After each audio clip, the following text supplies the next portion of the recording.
happen or broke down on those plays? Yeah, I mean, the first one, he was trying to back shoulder strap. The guy was, the guy was matching him, and he was trying to back shoulder him. Obviously there was a wheel route, so he could have waited, could have back shouldered him.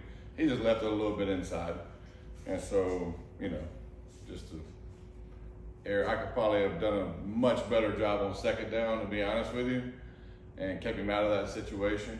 And so a lot of times interceptions, you look back at the plays that you ran before that and you're like, yeah, I probably could have saved that situation. And that's definitely a play where, I could have called a much better play on second down and probably kept out of that situation. So seeing how Cam responded to seeing how Cam responded to those turnovers as a bounce back and kept on. Yeah. What would that mean to you? It makes you call a game clear mind. I mean, he isn't fazed by much. He'll make a mistake, and we come over, and now we have iPads on the sideline, so we can see exactly what happened. And so we just talk through it and basically move on to the next drive. There's nothing you can do about it then. And so the fact is, you got to learn from it after the game as much as in the moment. But those interceptions and those turnovers are hard to climb out of, and you typically don't win those games with three of them that are like, the first one gave them 7, and then the other 2 took points off our side. So you could legitimately say that it was anywhere from 13 to 21 point swings with those 3. And so that, the play before the interception was a touchdown, right? He threw a touchdown and we had to go backwards because of a penalty. So those 3 or 4 plays in the game were critical, but to his credit and to our whole offensive unit's credit is nobody panicked. It was just play the next play. And we just kept attacking and ended up finding a way. Kind of in a similar vein, you talked about going over the interceptions on the sideline afterwards. How much during the week do you guys dig into those poor plays? I know that some guys like to watch film of them doing well to see what they're doing well. Some like to watch film of what they're doing poorly, not do that again. I know Cam called all these things correctables on Friday. I guess how much do you guys dig into those poor plays? When we watch the game film, we do. Obviously, I don't have to tell Cam that was a bad play. Cam knows that's a bad play, and but I also don't expect him to be perfect, and so I know mistakes are going to be made. It's a tough job, and so all I care about, honestly, is how you respond to the mistake. I don't care about the mistake. People are going to make mistakes. I get it.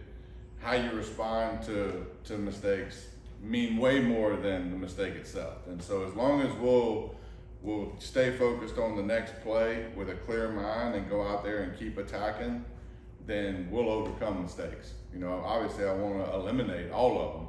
Is that reality? Probably not, but we both need to do a better job of trying to, obviously. But ultimately, we got to keep fighting because it's a long game, and if you panic, you got no chance.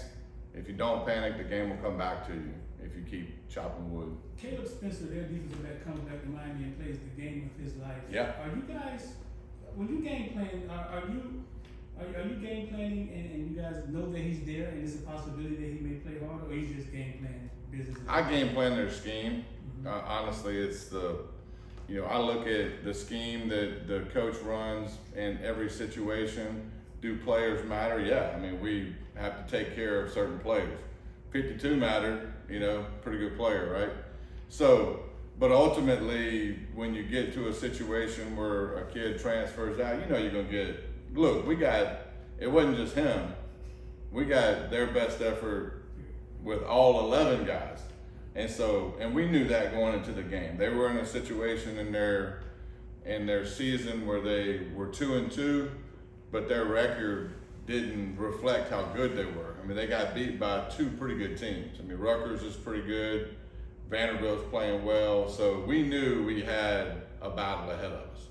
And so we didn't know how that was going to unfold, but we knew that their backs were against the wall, and it was the first conference game. And look, we're going to get your best shot. We get it. And so it wasn't just him, really. I mean, their whole defense play, I'll give them a lot of credit. I mean, their whole defense played with a lot of effort, and they strained the whole game, and it took everything we had to win the game. And I just appreciate our guys matching and fighting. Cam's scrambling ability was huge in that Yeah. game. Was that something you thought that could maybe be there going into the game, or Yeah. was it just game flow? Look, as the season goes and as competition evens, right, there's going to be plays in the game where everybody's covered. And we're not going to scheme up the perfect play every situation. And so ultimately, a lot of those happen on third down. And third down is the last down. I've said that over and over. So if everybody's covered, then go get the first down, go make a play. And so it happened over and over in that game where, you know, they were covered and he scrambled and he scored one time and then he got some first downs. And so that keeps you at least in the drive. And so, yeah, his feet matter, and they're going to matter more as games get even. That play where he found Riley Williams after getting 2 touches, what was going on through your mind during the play and kind of what you say to him after? Nothing during the play, really. I'm just watching the play and thinking about what I'm going to call next, you know, based on how the play is unfolding. I have a pretty good idea in my mind, like if we don't get any yards, I'm going to call this. If we get yards, I'm going to call this, right? And so, it was obvious to everybody that I didn't think we were going to get yards on that play. But he ended up getting out of it and basketball passing or whatever to Riley, and Riley made a heck of a play. You know, so I mean, look, that's not exactly how you draw it up. I think everybody will agree with that. But obviously I'll take it, right? Did you know Riley had that stiff arm in his arsenal? The fake stiff arm or the real one? He did both on that play. Yeah, I mean, Riley's got an amazing skill set, and so it was good to see him make that play. Can you attribute that playmaking ability from Cam Ward to any, like, is it going back to multi-sport athlete? Yeah, I don't know. I mean, that's a good question. I don't really have that answer.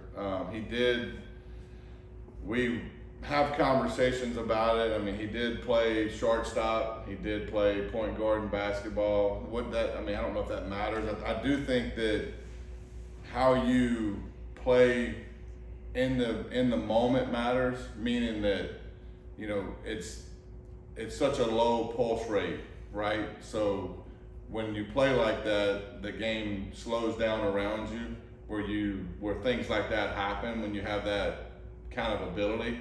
Not everybody can do that, obviously, but I do think it has something to say with how calm he is in the pocket.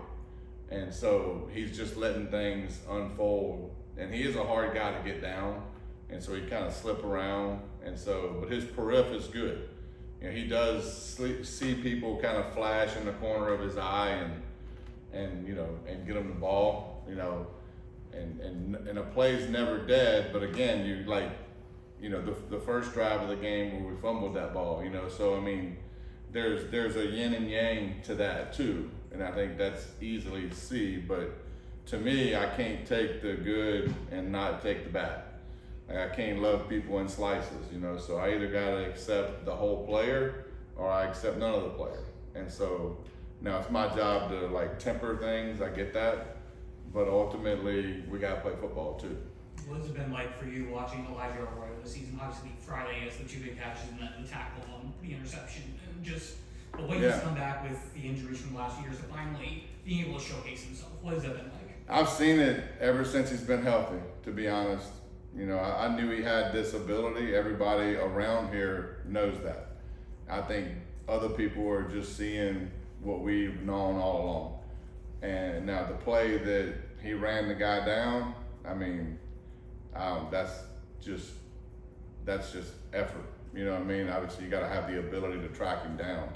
But that was one of the most amazing plays I've seen in my career. And the fact, because if he don't run that guy down, then that's a touchdown, because he's going to cut it up, nobody's there. And they didn't score on that drive. So that single-handedly kept us in the game, which is awesome. You know, he should be commended for that, and he has been, obviously. But, you know, I think that our effort throughout the course of the game, that clip obviously showed, you know, outstanding effort.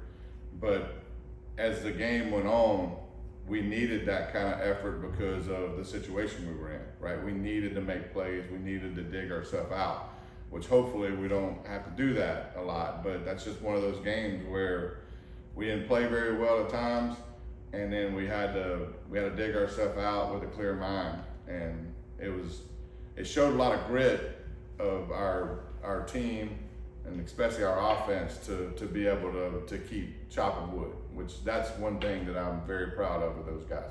Defensively, just kind of what have you seen from Cal, early on watching tape on that? You know, I mean, obviously when I was watching it just before I came in here, and I mean, the same thing that I really, you sit here and you play Virginia Tech, and I thought Virginia Tech was really good on defense going into the game, and I thought after the game, I thought they were probably better than I even thought. They played hard. I'll give a lot of credit to those guys, and I think Cal is the same. Like, statistically, they're one of the top defenses in the nation in basically every category, turnovers to yards per play to they give up 12.8 points a game, and so it's the same kind of game, to be honest with you, and that's not going to change here on out. I mean, it is what it is. I mean, they're a good defense, and we know what we have in front of us, and we got to prepare, and we have to do a better job in certain areas to win this game. We can't make those mistakes versus them out there and win this game.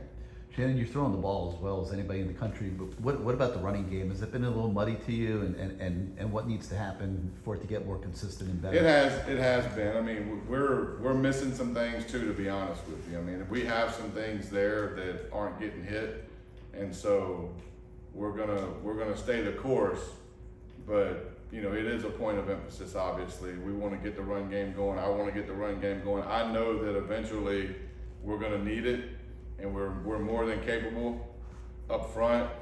I think those guys up front are doing a heck of a job, to be quite honest with you. I think we just gotta clear our mind a little bit and just hit it, really. Are the backs not hitting the holes? No, they're hitting it. I mean, it's like in run game is no different than what we just talked about with Cam. I mean, he's not going to hit every pass because things are blurry. Mm-hmm. There are certain times in the run game where it's easy for me to sit and watch video of back view and say, okay, this is where the ball should hit. Well, that's a completely different than when the guy has the ball, right? And so we just need to stick with it. I mean, we have certain things in the run game, and it's my job to stick with it and make sure we get more out of it. I remember Mario said, I think back in fall camp, that you guys were going to use Francis Noe as a weapon. I think was the word he used. Yeah. You showed that on that one play where you said the guy kind of flying a little bit on that Chris Johnson run. How much do you just look at him and say, okay, we're going to scheme this up to go to his side, and you then use him as a weapon and take advantage of his abilities? No, I think he's good in space. He's good at most things that we ask him to do, but he's really good in space. And so we do try to figure out ways to get him in space at times, but it's not always going to go that way, to be honest with you, because that would be a tendency that would be very dumb on our part. So it just so happens at times that the ball's on that hash where he gets it. If it was on the other hash, he wouldn't get it. So, it was just one of those plays that kind of played out perfectly for him. But he is really good in space. It's fun to watch him go block in space. But I can't just tie it up and go that way all the time, right? We have other guys that are good in space too, but he's just really exceptional at it. Yes, as a follow-up to what we were just talking about, Damian came in here he gained 1,300 yards last year. He's a proven 6-yard-a-carry guy. Hasn't really gotten on track yet this season. What has to happen to get him going?